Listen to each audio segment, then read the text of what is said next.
this is Kathy Lean with your top 10 crypto charts of the week. Now, before we get into that, I want to talk about all the great trades that Crypto Crusher caught this past week. If you're looking at Crypto Crusher for the very first time, when we get the green check mark, that means that our profit targets were hit. So let's pick a name, Luna, here, and just take a look at the trade that we had this past week, where Crypto Crusher issued a sell signal up here in Luna, and we had little red dots here that showed our first target being hit.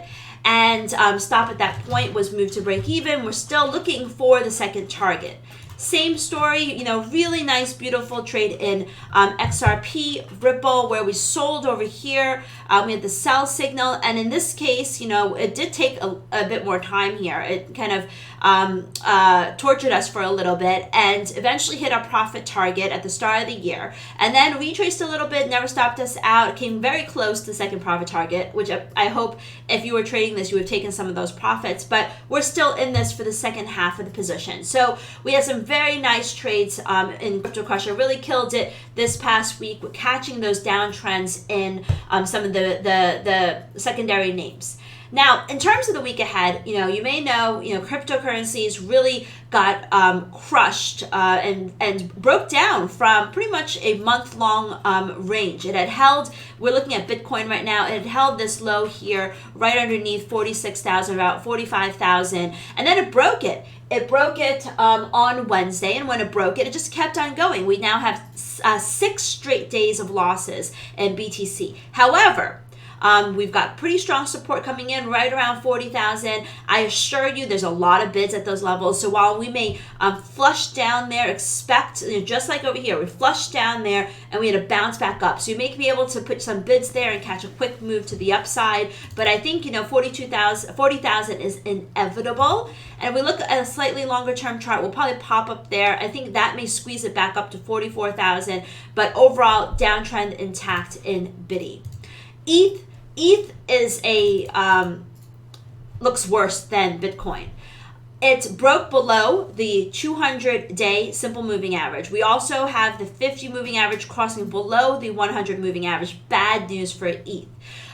When it broke below 36,000 is a pure meltdown lower. At this point, we do have support at 3,000, but the key support level here is going to be these spike lows here, which is pretty much around the 27,000 mark. So ETH could go down 27,000, and it looks like it may head down there.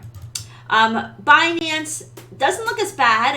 On a percentage basis, it is down quite a bit, but it's still holding above the 200 SMA. So not as bad over there. It needs to show that it needs to hold this, and that would be support, which is today's low, at which point it may bounce up to 480. But on a pair basis, we definitely looking for more losses in ETH versus Binance. Solana, we've got it's coming down, and we've got support down here below 120. I think that we've had a prolonged downtrend here. It touched the 200 SMA. It has bounced off of it. I think we maybe see a little bit of a bounce over the weekend, but it may come down to test 120. Litecoin, in terms of Litecoin. Also, pretty bearish there, but it's holding support 100-week SMA. I'm not expecting too much here. I think we may see a bit of a retrace up to 145 here in Litecoin, so we'll see how that fares, but not horrendous.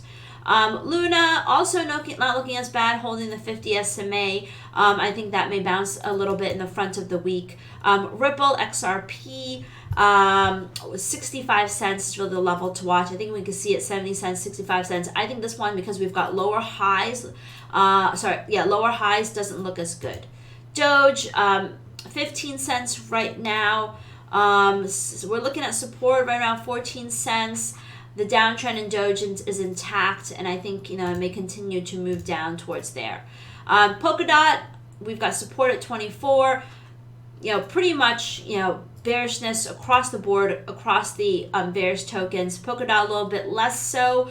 I think it's going to hold 24 support temporarily. Doesn't look as weak as some of the big names. And same thing with Cardano. It's still in the range. It touched the bottom of the range. It didn't break to the bottom of the range. So we get a bounce in the other tokens. We could have a nice bounce here up to 130, which on a percentage basis would be quite huge. I think that this doesn't look as bearish. And last but certainly not least, Shiba Inu. Shiba Inu broke down as well when it broke down this range low here, but we do have support. We are at a spike low at this level here and this level here, and I think it may hold and maybe bounce up there a little bit. So that's what we're looking for in terms of the outlook for the top 10 coins. If you've got Crypto Crusher, keep looking at the trade signals. It's given us some, pretty good trades. You can also look at signals for a lot of the other less actively traded tokens as well. And we'll see, if this meltdown continues in the coming week.